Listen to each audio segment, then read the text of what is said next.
किसान भाइयों, धान में पैदावार बढ़ाने के 5 मूल मंत्र आज की वीडियो में हम आपको बताने वाले हैं। 5 ऐसी बातें हम आपको बताएंगे, अगर आप इन बातों का ध्यान रखते हैं तो धान में आपको अच्छी ग्रोथ, शुरुआत में अच्छी ग्रोथ देखने को मिलेगी, अच्छे कल्ले देखने को मिलेंगे और बाद में यही अच्छी पैदावार भी आपको देखने को मिलेंगी। तो धान में पैदावार आपको कैसे बढ़ाना है, ऐसा नहीं कि आपकी जब बालियाँ निकलने वाली हो। अब हमारे ज़्यादातर किसान साथी गलती क्या करते हैं, गलती ये करते हैं कि अभी वो वीडियो नहीं देखेंगे जब आपकी धान की बालियाँ निकलने वाली होती है, मतलब जब आपका नुकसान हो जाता है तब आप वो चीज़ करते हैं। तो ऐसा नहीं करना है। अगर आप शुरुआत से ध्यान नहीं देंगे, बाद में चाहे जो कुछ कर ले, अगर आप कल्ले बढ़ाने पे अभी से फोकस नहीं करेंगे, मेरा मतलब अभी रोपाई से पहले ही आपको फोकस करना है कि धान में कल्ले आपको कैसे बढ़ाना है। अब यही कल्ले बढ़ाने वाला जब आप रोपाई कर देंगे 20-22 दिन के बाद आप पूछेंगे कि कल्ले कैसे ज़्यादा कर सकते हैं, तब कुछ ज़्यादा ऑप्शन आपके पास नहीं बचता है, ज़्यादा चीज़ें करने को बचती नहीं है। तो शुरुआती अवस्था से ही किसान भाइयों आपको ध्यान देना होता है। तो यहाँ पर हम 5 बहुत ही महत्वपूर्ण बातें आज की वीडियो में धान की खेती से संबंध में आपको देने वाले हैं। तो अगर आप आज की हमारी ये पूरी वीडियो देखते हैं तो निश्चित ही आप धान में अच्छी खासी पैदावार इस साल ले पाएंगे। तो चलिए ज़्यादा समय नहीं गवाते हैं। अगर आपने अभी तक एसआरजे खेती चैनल को सब्सक्राइब नहीं किया है, सबसे पहले चैनल सब्सक्राइब करिए। कोई आपका सवाल हो, कुछ भी आपको जानकारी चाहिए, नीचे कमेंट अवश्य करिए और वीडियो को लाइक करिए। तो चलिए जानते हैं वो 5 बातें कौन सी हैं, 5 मूल मंत्र कौन से हैं। नंबर 1 पे हमने रखा है टाइम, यानी समय। समय सबसे महत्वपूर्ण होता है और यहाँ पे समय पे अगर हम बात करें तो सबसे पहले मतलब हमने समय में भी कई चीज़ें सम्मिलित कर दी हैं। तो अगर हम टाइम के बारे में जानें तो टाइम से आपको सबसे पहले तो नर्सरी डालनी है। अब बहुत से लोग क्या करते हैं, जो किस्में हमारी देर से तैयार होती है उसकी नर्सरी तो आपको अभी तक डाल ही देनी चाहिए। मतलब जून के शुरुआत तक आपको उसकी नर्सरी कंप्लीट कर देनी होती है। 20 मई से लेके वही 25-30 मई तक आपको जो देर से किस्में तैयार होती हैं उसकी नर्सरी आपको डाल ही देनी चाहिए। इसके बाद में 1 जून से 15 जून तक हम बासमती धान की नर्सरी डालते हैं या फिर जो किस्में जल्दी तैयार हो जाती हैं उसकी नर्सरी डालते हैं। तो यहाँ पे ध्यान ये रखना है कि जो किस्में जल्दी तैयार होती है उसकी नर्सरी देर से डालनी होती है और जो किस्में देर से तैयार होती हैं उसकी नर्सरी आपको वही 20 मई के आसपास से ही डालना स्टार्ट कर देना चाहिए। 15 मई से भी बहुत सारे किसान साथी नर्सरी डालना चालू कर देते हैं। तो इस बात का ध्यान रखना है। अगर आप समय से नर्सरी डालेंगे तभी तो आप समय से रोपाई करेंगे। तो सही समय पर नर्सरी डालने के साथ साथ सही समय पर रोपाई करने पर भी आपको फोकस करना है। अगर आप चाहते हैं धान में अच्छी पैदावार मिले तो समय से आपको रोपाई करनी पड़ेगी। जब आपके नर्सरी वाले पौधे लगभग औसतन 25 दिन के हो जाएं तब आपको रोपाई कर देनी है। अब यहाँ पे भी बहुत सारे लोग गलती करते हैं। वो सोचते हैं कि जितने ज़्यादा बड़े पौधे रहेंगे, हेल्दी पौधे रहेंगे, उतना ज़्यादा हमें उत्पादन मिलेगा। मतलब हेल्दी पौधा तो होना ही चाहिए, लेकिन बहुत बड़े पौधे या फिर बहुत ज़्यादा दिन वाले पौधे नहीं होने चाहिए। 25 दिन या फिर अधिकतम बहुत ज़्यादा बड़े हो गए तो 30 दिन से बड़े पौधे की रोपाई मत करिएगा, नहीं तो उत्पादन में कमी रह जाएगी। इसके साथ साथ समय से खादों का इस्तेमाल। अब यहाँ पे भी हम गलती करते हैं। ना तो हम मान लीजिए अगर आप समय पे रोपाई भी आपने कर दी, समय से आपने नर्सरी डाल दी, तो समय से खादों का इस्तेमाल भी आपको करना होता है, खासकर रोपाई के समय वाली खादों का इस्तेमाल। अब बहुत से लोग क्या करते हैं कि रोपाई के 10, 12, 15 दिन के बाद पहली बार खादों का इस्तेमाल करते हैं। अब अगर आप 10 से 12 दिन के बाद, 15 दिन के बाद, बहुत से किसान साथी तो 20-20 दिन के बाद पहली बार खादों का इस्तेमाल करते हैं। तो अगर आप ये गलती करते हैं तो आप अपने पैर पे खुद ही कुल्हाड़ी मारते हैं। ऐसा नहीं होता है। आपको मतलब रोपाई के जितना जल्दी हो सके समस्त खादों का इस्तेमाल कर देना है। क्यों करना है, मैं कोई अपने तरफ से नहीं बोल रहा हूँ, एक वैज्ञानिक तरीका होता है। मैं आपको बताते चलूँ, जब आप धान के नर्सरी के पौधे उखाड़ते हैं उसके बाद में उसको ज़मीन में लगाते हैं, मतलब उसकी रोपाई करते हैं, तो यहाँ पे रोपाई करने के 3 दिन के भीतर मतलब 72 घंटे के अंदर आपके पौधे मिट्टी से पोषक तत्वों को अवशोषण करने लगते हैं। अगर मैं सीधी भाषा में समझाऊँ तो जब आप रोपाई करते हैं तो रोपाई के 3 दिन के अंदर यानी 72 घंटे के अंदर आपका पौधा जो है भोजन उठाने लगता है, मिट्टी से जो भी तत्व होता है उसको लेने लगता है। अब जब आपकी मिट्टी में सही से पोषक तत्व नहीं रहेगा, जब आपने किसी खाद का इस्तेमाल किया ही नहीं है, तो कैसे पौधे का शुरुआती विकास अच्छे से होगा। मैं ऐसा नहीं बोल रहा कि 72 घंटे के अंदर ही आपको डाल देना है, 1-2 दिन तो चल ही जाता है। आप 4 से 5 दिन के अंदर डाल दीजिए, लेकिन 5 दिन के बाद मत डालिए। 5 दिन के अंदर ही आपको सभी खादें डाल देनी है और मेरे हिसाब से 3 दिन के भीतर या फिर रोपाई के समय ही खाद डालना सबसे बेहतर रहने वाला है। इस समय डालने से सबसे ज़्यादा लाभ आपको किसान साथियों मिलने वाला है। तो रोपाई के समय या फिर रोपाई के 3-4 दिन के अंदर सभी खादें। अब कई बार ऐसा भी होता है कि अक्सर ऐसा होता है हमारे देश में कि जब हमें किसी चीज़ की ज़्यादा आवश्यकता होती है तब उस चीज़ की कमी हो जाती है। जैसे अब रोपाई के समय खाद की सबसे ज़्यादा आवश्यकता पड़ती है और धान की रोपाई भी हमारे देश में सबसे ज़्यादा ही की जाती है। तो कई बार क्या होता है, कई कई बार हमें रोपाई के समय खादें सही से नहीं मिल पाती हैं। कई बार ऐसा भी होता है कि हमें डीएपी नहीं मिलती है, कई बार ऐसा होता है कि हमें एनपीके, तो कई बार हमें कुछ नहीं मिलता है। तो ऐसा भी नहीं कि अगर आपको डीएपी नहीं मिलती है तो आप डीएपी को लेके बैठे रहे कि हाँ डीएपी 10-12 दिन बाद आएगी तब हम खाद डालेंगे। ऐसा नहीं करना है। बाई चांस डीएपी नहीं मिलती है, एनपीके आप डालिए। एनपीके बहुत तरह से आते हैं। एनपीके 10-26-26, इसके अलावा एनपीके 12-32-16 भी आता है। इसके अलावा एनपीके 14-35-14 भी आता है। इसके अलावा एनपीके 20-20-0-13 भी आपको बाज़ार में आसानी से मिल जाएगा। तो यहाँ पे हमने 4 तरह के एनपीके तो बता ही दिए। तो ऐसा नहीं कि आपको डीएपी अगर नहीं मिलती है तो आप कुछ खाद मत डालिए। आप एनपीके भी डाल सकते हैं, 12-32-16 आसानी से मिल जाता है, इसका इस्तेमाल कर सकते हैं। और बाई चांस ना मिले, एनपीके भी नहीं मिलता है, डीएपी भी नहीं मिलती है, तो आप सिंगल सुपर फास्फेट यानी एसएसपी खाद का इस्तेमाल कर सकते हैं। तो मेरा कुल मिला के कहना यही है कि ऐसा नहीं कि आपको खादें नहीं मिलती है, बस यही होता है कि हाँ हमें डीएपी वगैरह नहीं मिल पाती है, डीएपी की किल्लत सबसे ज़्यादा हो जाती है।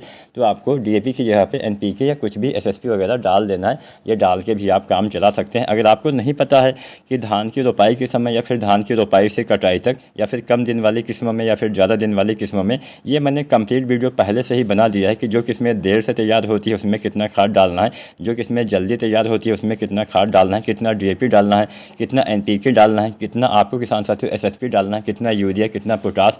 ये तमाम जानकारी के लिए मैंने पहले से ही वीडियो बना दिया है ताकि आप सभी किसान साथियों को कोई दिक्कत ना हो। तो मेरी पुरानी वाली वीडियो, ऐसा नहीं बहुत पुरानी, 2-4-10 दिन पहले वाली वीडियो आप देखेंगे तो वहाँ पे आपको ये सारी वीडियो आसानी से नज़र आ जाएंगे, कितना डीएपी, कितना एनपीके, कितना कौन सी खादों का इस्तेमाल करना है। तो समय से आपको खादों का इस्तेमाल करना है। इसके साथ साथ समय से आपको सिंचाई भी करनी है। अब पहली सिंचाई तो हम रोपाई के समय ही करते हैं, रोपाई के समय सबसे ज़्यादा पानी की आवश्यकता पड़ती है। इसके बाद में अपने फसल की आवश्यकता के अनुसार आपको सिंचाई करते रहना होता है।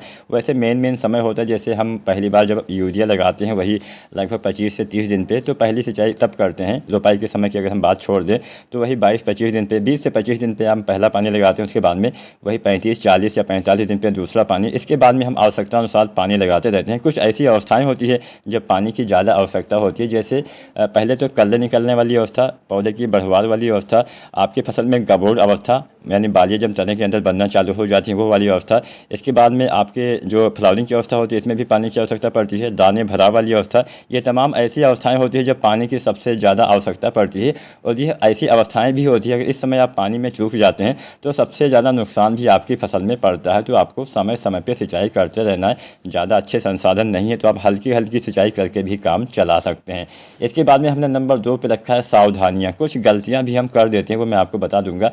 पहली गलती तो आपको ये नहीं करनी कि आपको जिंक का इस्तेमाल कभी भी डीएपी के साथ में या फिर एनपीके मतलब रोपाई के समय तो आपको जिंक का प्रयोग ही नहीं करना है। सबसे पहले गलती आप यही करते हैं कि जिंक का आप फास्फोरस वाली खाद के साथ इस्तेमाल कर देते हैं, चाहे एनपीके हो चाहे आपका डीएपी हो। तो इसके साथ में आपको जिंक नहीं डालना है। जिंक का इस्तेमाल किसान भाइयों आपको 25 से 30 दिन के भीतर करना होता है। रोपाई के समय आपको जिंक नहीं डालना है। रोपाई के 20 दिन तक आपको जिंक नहीं डालना है। मतलब जब भी आप फास्फोरस वाली कोई खाद डालें तो 20 दिन के अंदर आपको जिंक सल्फेट नहीं डालना होता है। इसके साथ साथ यूरिया और पोटास। अब यूरिया और पोटास का एक साथ हम प्रयोग कर सकते हैं, बेशक कर सकते हैं, करते भी हैं, लेकिन बहुत लंबे समय तक। अब ऐसा नहीं कि आपने सुबह मिला के रख दिया और आप शाम को डालते हैं, तो इतना लंबे समय तक आपको मिला के रखना भी नहीं है। मिलाने के तुरंत बाद आपको यूरिया और पोटास का इस्तेमाल कर देना है। तो उतना ही मिलाइए जितना आपका इस्तेमाल करने का समय हो। मान लीजिए बहुत ज़्यादा आपके पास खेती है तो थोड़ी थोड़ी मात्रा में आप मिलाते रहिए, थोड़ी थोड़ी मात्रा में आप प्रयोग करते रहिए। प्रयोग किया जा सकता है एक साथ, लेकिन बहुत लंबे समय तक मिला के रखना नहीं चाहिए। इसके साथ साथ पहले आपको सिंचाई करनी है, उसके बाद खादों का इस्तेमाल करना है। कई बार हम ऐसा भी करते हैं कि हमारे खेत में नमी नहीं रहती, हम खादों का इस्तेमाल कर देते हैं जिससे हमें नुकसान होता है। तो आपको पहले सिंचाई करनी है, फिर खादों का इस्तेमाल करना है। इसके साथ साथ जब आपके पौधे में फूल आते हैं, फ्लावरिंग की स्टेज में आपको किसान साथियों कोई भी चीज़ स्प्रे रूप से यानी छिड़काव विधि से प्रयोग नहीं करना चाहिए। अब कई बार हम क्या करते हैं, कई बार हम फ्लावरिंग की स्टेज में बहुत सारी गलतियां करते हैं। जैसे फूल आने पे हम कुछ चीज़ें डाल देते हैं, कुछ दवाएं डाल देते हैं, या फिर आपने देखा होगा अचानक से बहुत तेज़ हवा या फिर बरसात भी अगर फूल आने वाली स्थिति में हो जाती है तो उस साल धान में उत्पादन में कमी देखने को मिलती है। उस समय दाने का भराव अच्छे से नहीं हो पाता है क्योंकि पॉलिनेशन प्रक्रिया सही ढंग से नहीं हो पाती है। और अच्छे से पॉलिनेशन ना होने की वजह से हमारे धान के फसल के जो दाने होते हैं वो मतलब उसका भराव नहीं हो पाता है, अच्छे से उसमें चावल नहीं बन पाता है, जिससे उत्पादन में सीधा कमी देखने को मिलती है। तो फूल आने पे हम प्राकृतिक रूप से तो बरसात को नहीं रोक सकते हैं, ना ही तेज़ हवाएं चलने से रोक सकते हैं, लेकिन जो हम कर सकते हैं वो हमें करना चाहिए। हमें कोई भी चीज़ मतलब स्प्रे यानी फोलियर स्प्रे जो हम करते हैं, चाहे कोई NPK हो चाहे कोई दवाएँ हो, उसका इस्तेमाल फूल आने पर आपको नहीं करना होता है। या तो आप फूल आने से पहले डाल दीजिए या फिर फूल आने के बाद आपको डालना चाहिए। अब हम बढ़ते हैं वीडियो में आगे, जानते हैं नंबर 3 पे क्या करना है। नंबर 3 पे आपको इस्तेमाल करना है ग्रोथ प्रमोटर। बहुत तरह के आते हैं, जिस पे आपको विश्वास हो, जो आपको अच्छा लगे उसका इस्तेमाल करिएगा, मेरे हिसाब से कहने पे मत करिएगा। जैसे आप सागरिका डाल सकते हैं जो इफ़को की आती है, या फिर आप बायोबीटा भी डाल सकते हैं। अगर आप सागरिका डालते हैं तो सागरिका किसान साथियों आती है दो तरह से, एक आती है दानेदार रूप में, एक आती है लिक्विड यानी तरल रूप में। तो दानेदार वाली भी दो तरह से आती है, एक आती है सागरिका Z++, एक आती है सागरिका गोल्ड। तो जो भी आपको डालना हो रोपाई के समय ही डालना होता है। तो दानेदार वाले का इस्तेमाल रोपाई के समय अगर आप सागरिका डालते हैं तो 10 kg 8 से 10 kg आपको रोपाई के समय डालना होता है प्रति एकड़ की दर तक। तो 8 से 10 kg चाहे आप किसान साथियों सागरिका Z++ डालिए, चाहे आप सागरिका गोल्ड डालिए। अगर आप कोई भी ग्रोथ प्रमोटर डालते हैं तो उससे जड़ों के विकास में तेज़ी आती है, पौधे भोजन अच्छे से ग्रहण कर पाते हैं, पौधे में चमक आती है, पौधे की बढ़वार में तेज़ी आती है, मिट्टी में भी सुधार होता है। तो अगर आपका थोड़ा सा बजट है तो आप सागरिका वगैरह डाल सकते हैं, जिससे कल्ले का फुटाव अच्छे से होगा, जिससे अच्छी ग्रोथ होगी। आप चाहें तो सागरिका लिक्विड भी डाल सकते हैं। सागरिका लिक्विड किसान साथियों आपको लगभग वही 250 से 500 ml डालना होता है प्रति एकड़ तक। और सागरिका लिक्विड धान में आपको 2 बार डालना चाहिए, पहली बार कल्ले निकलते समय, उससे पहले यानी 25 से 30 दिन पे, और दोबारा से आपको फूल आने से पहले गबूट अवस्था में डालना चाहिए। 250 से 500 ml मात्रा पर्याप्त रहने वाली है। वीडियो में आगे बढ़ते हैं, जानते हैं नंबर 4 पे क्या ध्यान रखना है। तो नंबर 4 पे आपको ध्यान रखना है घुलनशील उर्वरक के बारे में। यहाँ पे हम घुलनशील उर्वरक जो आते हैं जैसे NPK वगैरह जो आते हैं, इसके इस्तेमाल के बारे में आपको बताएंगे। तो आमतौर पर बहुत ज़्यादा नहीं डालना है, केवल 3 NPK आपको डालने हैं। पहला डालना है 19-19-19, दूसरा डालना है 052-34 और तीसरा डालना है 0050। तो NPK 19-19-19 हमारे बहुत से किसान साथी तो जानते ही हैं 25 से 30 या 35 दिन पे डालना चाहिए। अब जब आप 19-19-19 डालते हैं तो अगर आपका बजट है तो इसी अवस्था में सागरिका लिक्विड का इस्तेमाल कर देना है 250 से 500 ml और NPK 1 से 1.5 kg प्रति एकड़ तक। अब यहाँ पे अगर आपने सागरिका दानेदार का इस्तेमाल किया हुआ है तो सागरिका लिक्विड डालने की कोई भी आवश्यकता नहीं है, मतलब कोई एक का इस्तेमाल करना है। चाहे आप सागरिका दानेदार डालिए, चाहे आप सागरिका लिक्विड यानी सागरिका तरल का इस्तेमाल करिए। तो 19-19-19 25 से 30 दिन पे 1 से 1.5 kg और सागरिका लिक्विड 250 से 500 ml प्रति एकड़ तक आपको डालना है। इसके बाद में NPK 052-34 का इस्तेमाल करना है गबोट अवस्था में बालियाँ आने से पहले। अब जब आप NPK 052-34 का इस्तेमाल करते हैं तो इस अवस्था में भी आप सागरिका लिक्विड 250 से 500 ml के बीच में डाल सकते हैं। फसल अच्छी है तो आप 250-300 ml डालेंगे पर्याप्त रहेगा, या फिर 400 ml अधिकतम आप डाल दीजिएगा, अच्छा लाभ मिलेगा। आप सागरिका अगर आप गबोट अवस्था में डालते हैं तो भी बढ़िया लाभ मिलता है। NPK 052-34 डालते हैं तो बालियों का विकास अच्छे से होता है, बालियाँ हेल्दी निकलती है। तो इसके साथ में आप चाहें तो बोरोन खाद का इस्तेमाल अवश्य करिएगा। भले ही आप सागरिका न डालें, लेकिन बोरोन आपको 052-34 के साथ अवश्य डालना है। अब यहाँ पे अगर आप ये तीनों चीज़ें डालते हैं तो अलग अलग सभी का आपको घोल बनाना चाहिए, उसके बाद में आप इस्तेमाल कर सकते हैं। तो जो बोरोन आता है 20% वाला, इसकी 100 से 150 ग्राम मात्रा आपको डालने चाहिए प्रति एकड़ तक। और सागरिका वही 250 से 500 ml, NPK 052-34 1 से 1.5 kg सभी का अलग अलग घोल बना के आप गबोट अवस्था में बालियाँ आने से पहले डालते हैं, बढ़िया लाभ देखने को मिलेगा। अब इसके बाद में दाने भरते समय 0050 NPK का इस्तेमाल करना है, जिससे समस्त दाने का भराव अच्छे से होगा। नंबर 5 पे हमने रखा है देखभाल। आप सही समय पे उचित प्रबंधन अगर आप करते हैं, सही से देखभाल करते हैं, देखभाल करेंगे तभी तो आपको पता चलेगा आपकी फसल कैसी है। देखभाल करेंगे तभी तो आपको पता चलेगा कि आपकी फसल को पानी चाहिए या फिर दवाएँ चाहिए, या फिर आपके पौधे को कोई खादों का इस्तेमाल करना है, फसल पीली है या फिर फसल अच्छे से ग्रोथ हो रही है, कोई बीमारी का अटैक हो गया है। तो शुरुआती अवस्था में ही आपको पता चल जाएगा, जिससे आपके दवाओं के ऊपर खर्चा भी बचेगा। तो उचित देखभाल करके, सही कृषि प्रबंध करके, उचित खादों का इस्तेमाल, समय पे सिंचाई, समय से देखभाल करके आप अच्छा पैदावार ले सकते हैं। वीडियो पसंद आई हो तो लाइक करें और चैनल को सब्सक्राइब करें।